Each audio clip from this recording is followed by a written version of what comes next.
Greetings, Marsh here, and welcome to episode 81 of my modded Factorio playthrough. In this episode, we are going to talk about Tier 2 ore sorting and the theory behind where we put the buildings. Enjoy!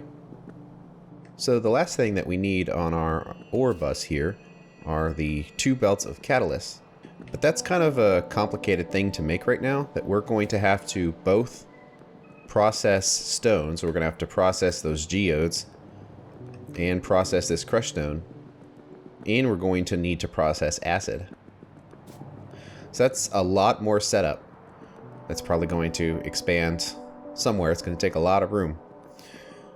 So to make things easier, it might be better off just to continue going down the line here and get some of the ore sorting done. And then after that is complete, we can kind of switch back here and finish up with the catalyst, which is going to be complicated. It's probably... Actually doing the ore sorting isn't that bad, but all the work necessary to make those catalysts does add a lot of complexity. So let's save that for the last step. So before we start building, let's kind of talk about the theory of ore sorting here. Well, I've got some ore sorting facilities, so just imagine we have our bus here, and the ore sorting machines are going to be above, so let's just move over here. Just kind of pop them up here. And then we're going to have belts coming up with the necessary ores for whatever sorting. And although they're all pointing to the left here, we'll split them to the right as necessary to cover any machines that are over here. But let's just say we have, you know, a couple of belts of input. And then we have a couple of belts of output. Something like that. Give you an idea. And another ore sorter facility over here. Doesn't really matter. I'm just using this as an example. Let's say it's doing crushed sapphirite. Well, what we're going to do with the output of all of this is actually kind of create another ore bus, kind of like this, where we're going to have the outputs of these kind of join up with another mixed bus of lots of different ores. So the outputs of these are going to mesh up and mix up, and then these are going to go down the bus. Actually, it probably makes more sense that they would go to the right in this situation, but I just figured it'd be a little easier to kind of explain the general theory of this rather than just building into it and kind of having no idea what I'm trying to accomplish. But then at some point, we'll have produced all of the different types of ores that we need. So we're going to need to have a warehouse. Let's just pretend like this is a warehouse or something. Let's make a bunch of them, whatever, warehouse. That at some point we're going to need to pull off the ores of the different types into the warehouses to get further processed. And then the belts will continue going down. And they will continue having more and more lines of these ore sorting facilities, dumping more ores into the system. This does mean that the orientation of where exactly the ore facilities are is important. So for example, let's say this is our iron warehouse and we pulled off all of the iron right here. Well, that's fine for all the machines down here that are producing iron, because then those ores will be pulled off. But what happens if we have ore facilities over here and we want to do jivolite? Well, we can't anymore because it's going to produce iron, and we've already pulled iron off the bus, so it won't have anywhere to go. And we could loop this all around, but I'd rather not. Plus, you kind of have to look at the scale of how many of these we're going to be operating to get an idea for what we're dealing with. So we have this. Let's just delete this.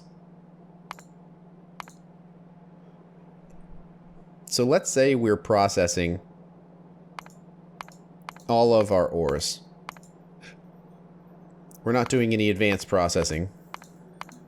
We're just processing the basic output of all of the ore crushers and washers. And we have one red belt of each. So we're processing 30 of each resource, and this gives us an idea of the output. So 75 per second of slag, and then 75 of iron, copper, lead, etc. So let's add all this up, not including the slag here, to figure out how much we'd be dealing with. So 75 iron, 75 copper, 30 lead. Is that nickel there? 17.5.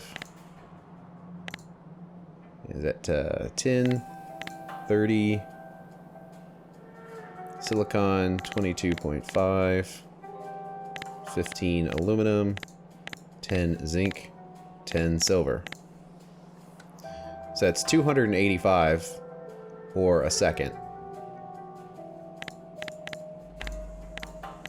Divided by 30 for our belts, which means at maximum we're going to actually have 9.5 belts worth of product coming out. And this is mainly just theory. I don't intend on the factory and operating in this way, but it is a good way to kind of imagine how big this is going to be. So if we're going to have, I think I kind of figured I wanted to do 8 belts, but let's say we just have the 9.5 or whatever, or 10. Is that 10? 1, 2, 3, 4, 5, 6, 7, 8, 9, 10. So imagine we had 10 belts of ores, and then we had to loop it around. So we'd have to have, you know, at some point at the end, they'd come all the way up here, come all the way down here, all the way to the back, and then all the way down again. How that would kind of be excessive. So we want to orient in such a way where we don't have to deal with that. So the reason why this is all basically theory is that all of these ore processing methods won't be happening all at the same time. That they're going to be controlled based on circuit conditions. Basically, we want the most ideal ways of producing our outputs running first, and only when our store of ores gets low do we start using the progressively worse and worse ways of producing any particular ore type. Doing this is still a good idea to get a feel for the scale of the setup. So the first step is to figure out exactly what order all of this sorting should occur at. And there is a useful element to this, because whatever method we consider our most useful way of producing something, so let's say this is our most efficient way of producing iron. Well, instead of taking that iron, putting it on the bus, and then taking it off the bus again, that would kind of clog up the bus. And as you can see, we, in theory, would need a whole bunch of belts. Well, we can cut down a great deal of belt usage if instead of putting this stuff on the bus, it just had an underground to skip the bus and go straight into our warehouse here. And that would just reduce the strain on the bus here, since, as you can see, it's going to be fairly large. And anything we can do to make it smaller and more compact is definitely a good idea. So since we need to produce all of the least efficient methods of ore production after this point, because the most efficient method is going to be directly placed into the storage,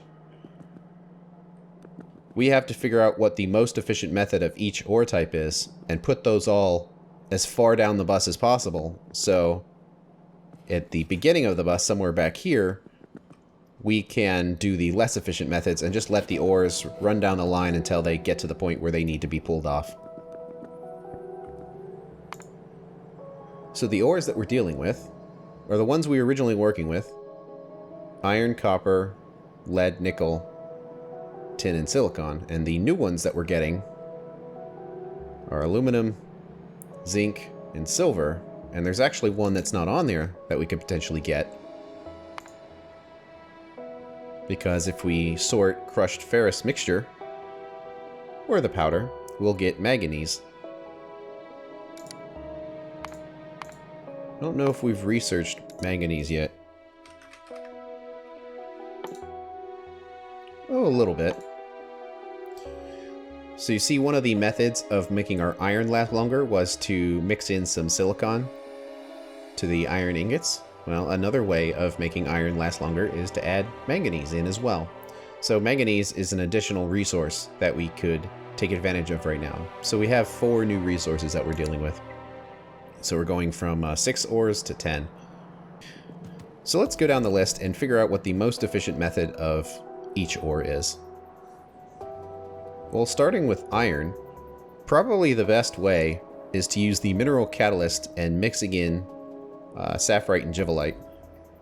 It is a little difficult in the sense where you have 2 different ores you have to mix together, and you have the annoyance of making mineral catalysts. But the output is 100% iron ore, with no byproducts or anything else to deal with, so it's very convenient for that sense. It's also a compact way of producing a lot of ore very quickly. So I would say that the catalyst method of ore production is probably ideal, and we can do that with copper, lead, and tin as well. These ones right here are added in by Mad Clowns, so they're going to be a little more difficult, so I'm not going to worry about those. So right off the bat, we got 4 of them figured out, because those are the easy methods. Well, in making manganese ore, we can only make it through powder sorting. If you look at the ferrous mixture, we'll get half iron and half manganese, and if both of those are turned into iron plates, that's 100% material efficiency, so that's actually quite good. And we could make manganese with powder as well, but the problem is doing that powder sorting basically transforms a manganese into a nickel. So if our goal is to produce manganese, it's less efficient.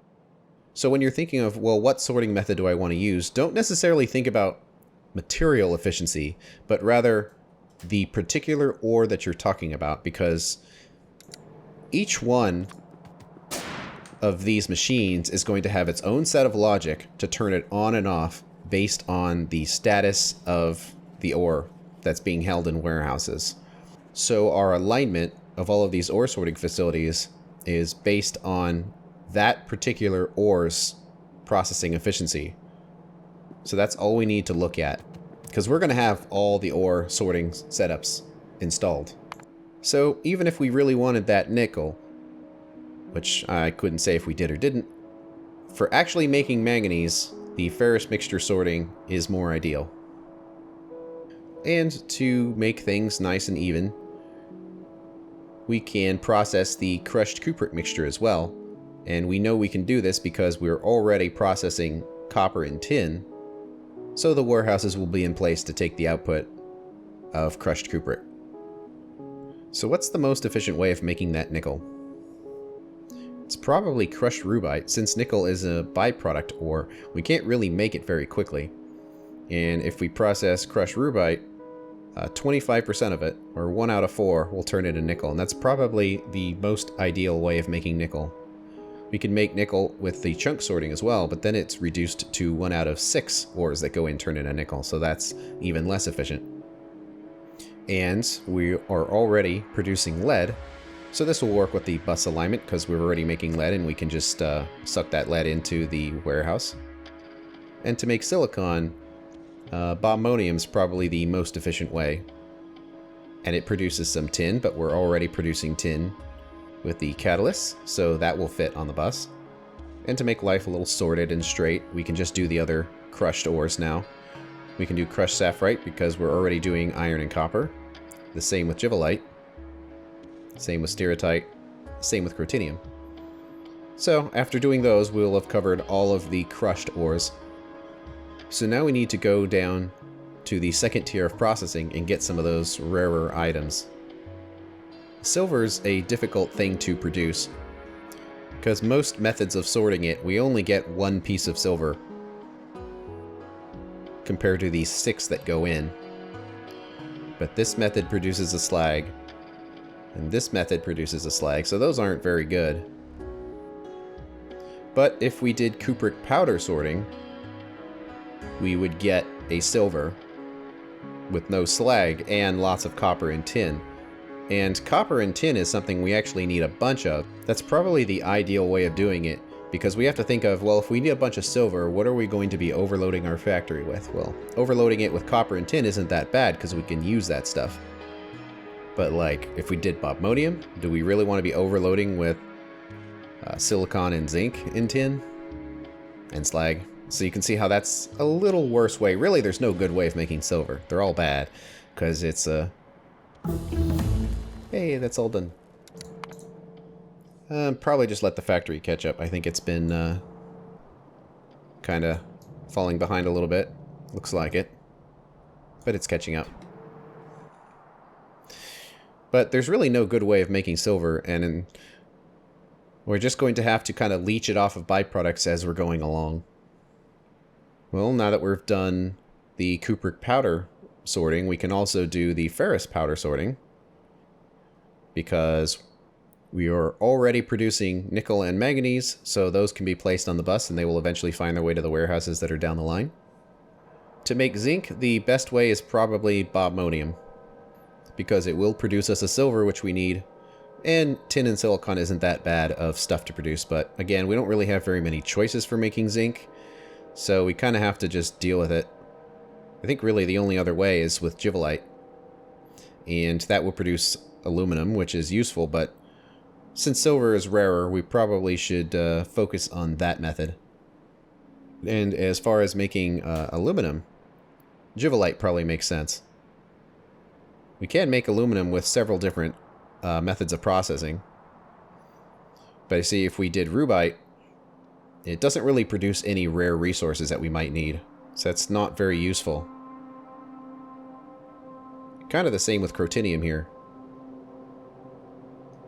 But if we did givelite, it would produce a little bit of zinc, which is a rare resource. So that one is slightly more useful for the purposes of making aluminum. And then at that point, we have produced all 10 ores that we need. So we can just go down the line and do the other chunks sorting that we haven't already done. So now that we have the order of all of these ore sorting facilities, it's time to place them. We don't need to build the entire setup, but rather we just want to kind of figure out where the buildings are going to be, just for the purposes of lining all the belts up. So if you look at our little setup here, that it takes 7.5 ore sorting facilities to fill up one red belt. And I think that pretty much applies to every single method. So if we set the crushed ferrous mixture, it produces one red belt of output from one red belt of input. Looks like ferrous powder sorting is a little faster. We only need 5 ore sorting facilities for that. And what about using catalysts?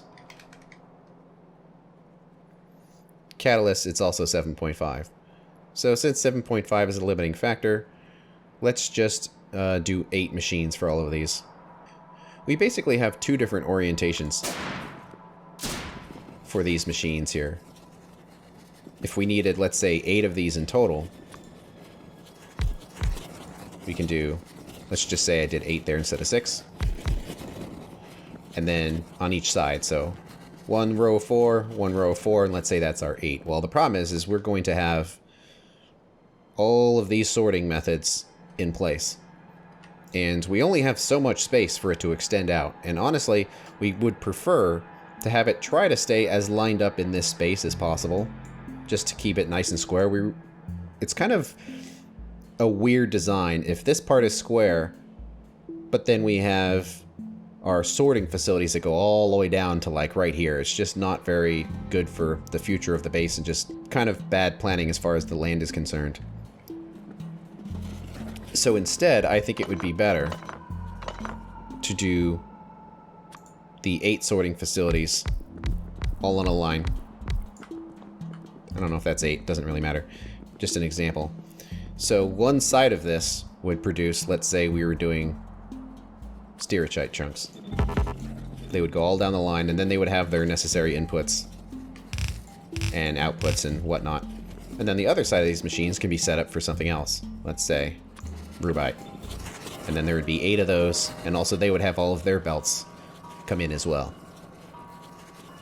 And I think that would be a much denser way of doing things. And as you can see, it doesn't really extend that far down, so we have the space to extend upwards here. So one thing we need to do is figure out how much space we actually have. Because these belts are all pointed to the left, but our initial machines are going to be over there, so they're mostly straight. I kind of want to move these geodes just so instead of 3 spaces here, there's 2. I think it could be done just by moving some of these belts around, but worry about that later. But this is the last belt, but we probably want to have a little bit of space for belt stitching and whatnot. So let's add 2, 3, 4, 5, 6 spaces, just to make sure there's enough room for the stitching to happen, and also any other ore types that we're not thinking about that might have to later go through here. So this is our line.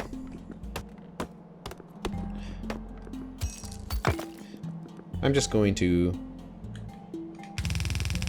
drag this belt down here, just so we have a visual representation of where that line is. And all this stuff is going to be in the way, but that's okay. It's just using it as an example, so we can pick it all up. There's our line. We probably don't need this marker either. I don't want to put these ore sorting facilities too close to the tracks here in case we have to move a bunch of stuff.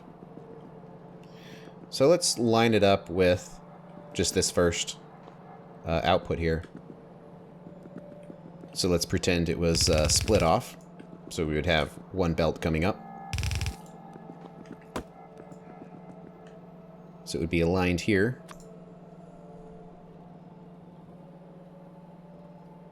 And we can plop it in kind of right here next to where our marker is. Well, the first method of sorting that we determined would be iron ore from catalysts. So we can select that there, and we can see we'll have 3 inputs: sapphirite, jivalite, and the catalyst. But we do also have to wonder, do we want to make 1 red belt of this or more than 1? Because technically our factory can produce 1 red belt of sapphirite and 1 red belt of jivalite. And this is the ideal way of making the ore.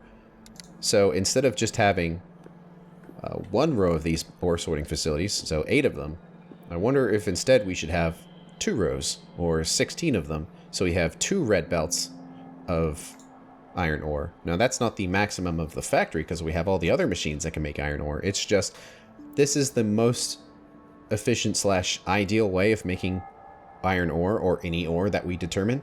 And since it's the most ideal method, we probably want to have that method be oversized compared to other methods, just because it's the one we want to do the most, so we might as well have the capacity. Like, if our factory consumes ore faster than the most efficient method, then the least efficient methods will have to start running to pick up the slack. So to avoid that, it kind of makes sense to beef up the ideal methods a little bit. So we'll do 16 of these machines. But actually, these are the sapphirite chunks, and we will need the crushed sapphirite instead.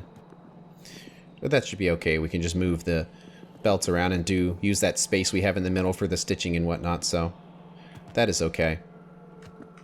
So kind of get rid of that there. So to figure out how much that machine is going to need, we can come down here to our iron ore that we already have set up just for the purposes of testing things. But we need 15 a second of sapphirite and 15 a second of jivalite, but those can be both put on 1 belt for a total of 30 per second, and then we would need 15 per second of catalyst. But since we're doubling this up and we would have 15 of them, it means 1 yellow belt in the middle of catalyst will be enough for 2 red belts of input. So this belt right here would be the sapphirite and jivalite, and then we would have a yellow belt in the middle, which would be the catalyst, and that would be shared between this machine and this machine. Put it right there. And then this machine would also need its sapphirite and givelite, which would come in through there, and there would be stitching and whatnot that would happen in that space. And they would go up. So now we need to figure out a repeatable pattern for this. It looks like one red inserter can handle both the sapphirite and givelite inputs, and a yellow inserter can handle the catalyst, although I'm not considering the output of all of this as well. So we need to space these out even more, because we're going to have one red belt of output here. So we can put that like right there.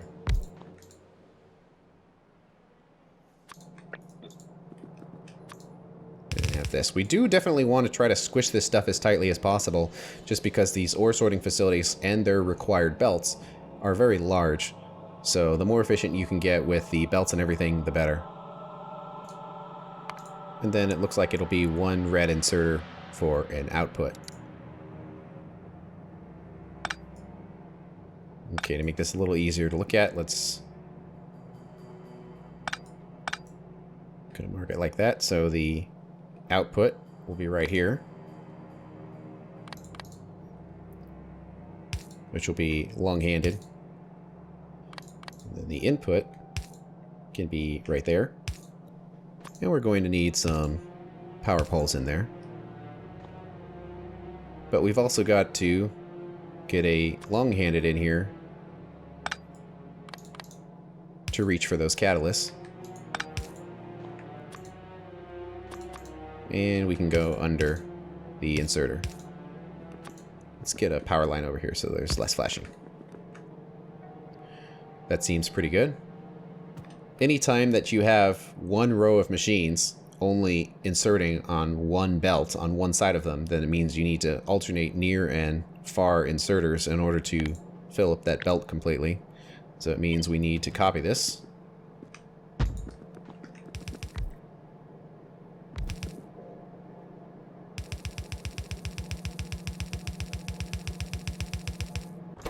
And then set these to the near side. And luckily we only have one output, so we don't need any kind of filter inserters or anything like that. And it might be nice to have some lights in here, but we'll place all those in a little bit here. Alright, let's fill in the holes with the belts, because now we've got a repeatable pattern. Where's the truck, since we're going to be doing so much building? We probably don't need the truck. I'm just going to build this one setup just to get an idea of space. And then the other ones we can do in a much more expedited way. Okay. Let's grab this.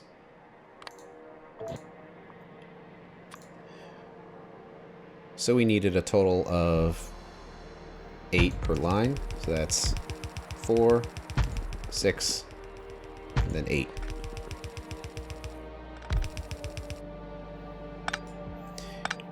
Okay, let's get rid of the extra belt squares.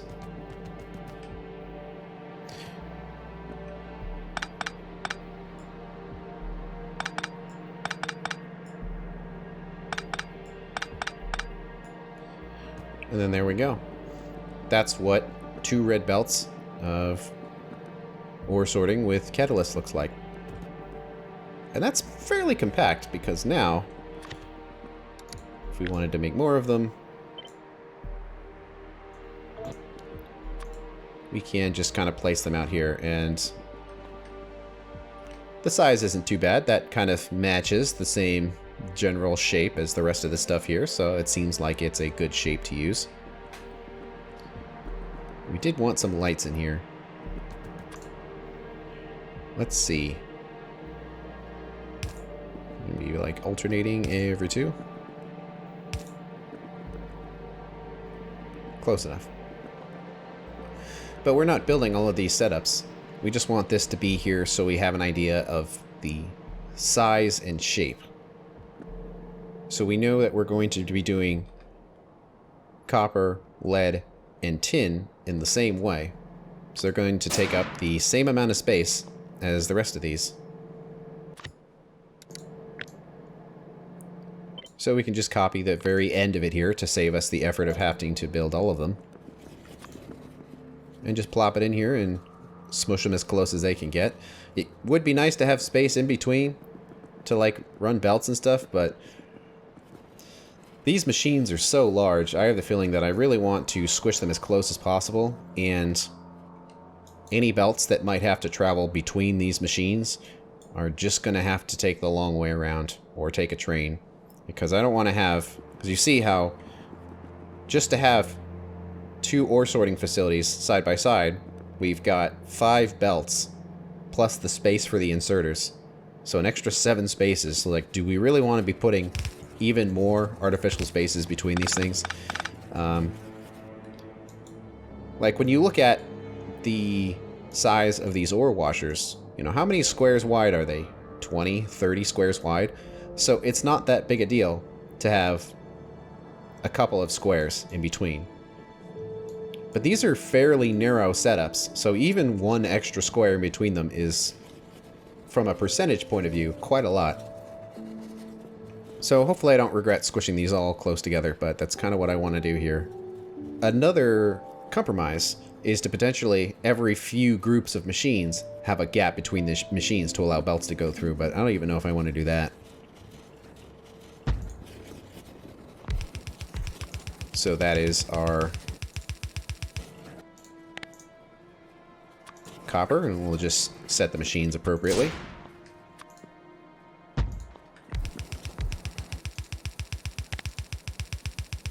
And then this is lead.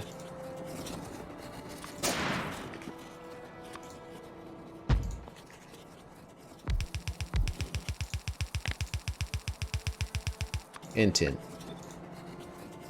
And let's just build it again and modify it as necessary. The next thing we wanted to do was crushed ferrous for the manganese, and just for symmetry we'll do the crushed cupric as well. Since manganese is kind of a weird product that we don't use for very much, let's search it up and actually see. I think it's only used for basically just mixing with other things. Because you see how the ingredient of manganese ingot doesn't make actual manganese plates. It's just, it goes into titanium, aluminum, iron, or steel. So it's kind of like a weird byproduct type of use. So I think just having 1 line of ferrous machines will be fine. And as a result, we can do 1 line of cupric machines. And you might run into space issues if you have 2 different methods, ideal methods of producing a resource, because then these belts are going to come up. And then they're going to have to be inside the warehouses, but all that stuff is going to take a lot of space, and I've already got a pattern ready to go to show you and be like, oh yeah, wow, you can't crush them this close. But luckily, we're only producing 1 new ore here. We're producing manganese, but we've already made tin and copper, so we don't have to worry about that. So that's another aspect, is that... Well, I guess I'll show you, since I'm here. That here is the pattern that I built on my own, because I knew it would take forever, so I didn't want to do it on camera for this. And it's mostly lined up, but it's fine. It would work either way. But you can see how this is the setup necessary to absorb and control the output of 1 type of ore. So this will work just fine.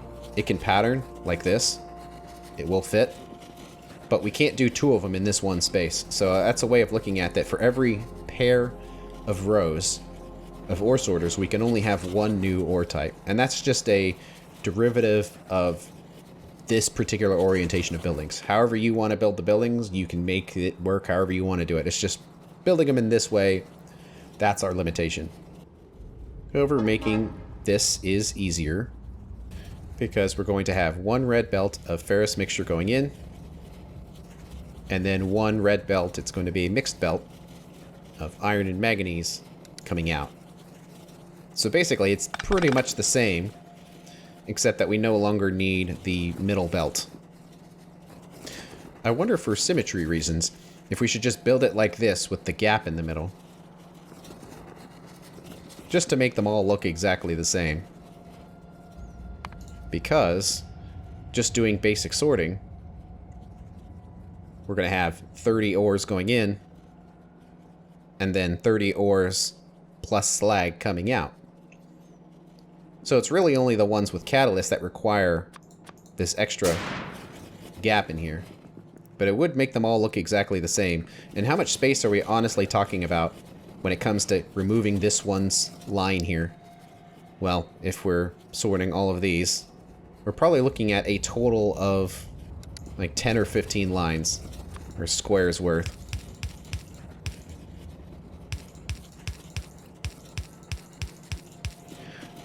So something like this. So in total, if we squished it all together, we would only be getting rid of like one of these. So it probably is not going to matter too much. You can see based on its orientation that it actually looks like it won't hit anything, although these belts will come down here, so they're going to chop off the top of these loops here. But there isn't anything out here to run into, so that's not necessarily a problem. But oh man, I just love things being symmetrical and identical to each other, even if it's got an empty space here, and it's technically not ideal in that sense. I kind of want to have light coming through here, just for the purposes of moving all of these machines around. So let's add those lights in there, and then we'll probably have to change it in a bit here, but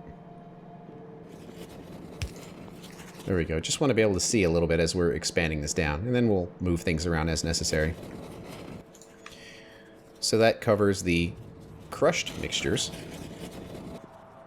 Now we need to handle the rest of the crushed ores.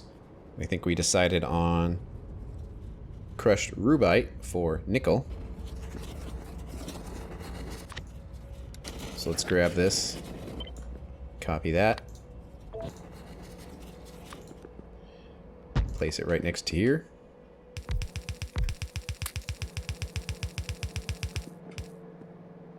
So we wanted to do crushed rubite. But we also don't need to have these inserters right there either. Okay, we've got crushed rubite. Then we decided that we wanted to do silicon, but kind of the problem I just mentioned is you don't want to have a new resource on each side here. Because if we were doing crushed botmodium here, we would have both nickel and silicon, but then they would both have to be sorted right up here, and that's kind of too much and too small of an area. So let's mix rubite with something that is of much lower priority. Let's do crushed sapphirite, since we're already producing iron and copper. That will easily go on the bus.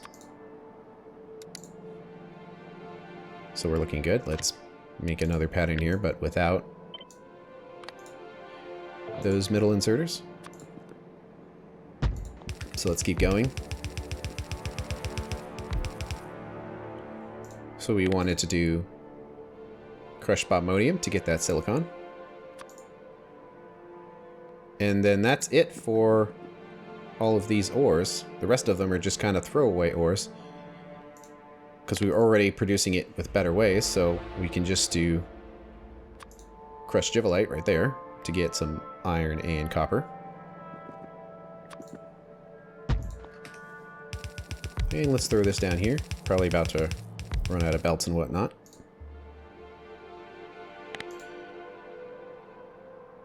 Then we need to do stereotype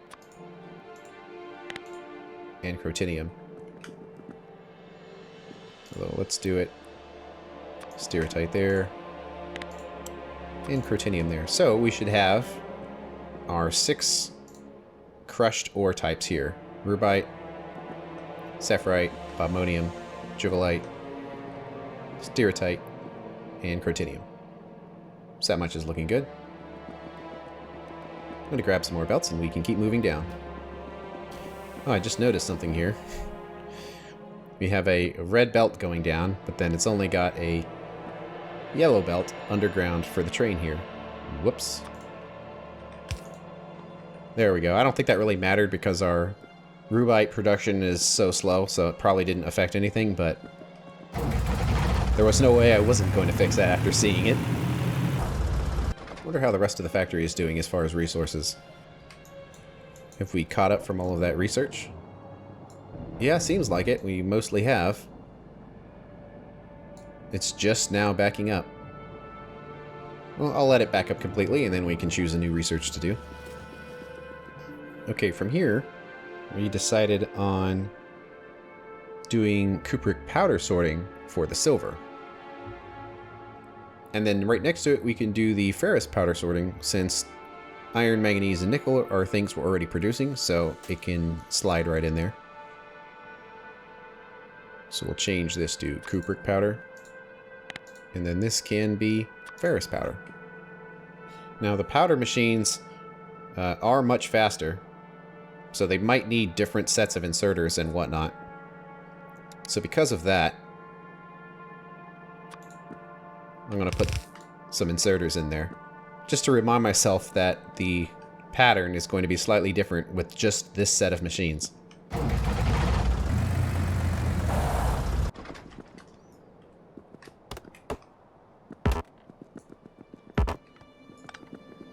So that takes care of silver. So now we finally need to go through those chunks. One advantage of building all of these machines with this gap in here is it means that if later on we want to change the setup, that gap will exist for the catalyst to be delivered. So that's always kind of little. It might not come in handy, probably won't, but hey, it is a bonus to doing it in this way. So we wanted to produce bobmodium chunks in order to get that zinc. So we'll do that. So the last resource type is aluminum, and we wanted to do jivolite for that, but we don't want to mix them together on the same group of machines. So let's just do sapphirite chunks.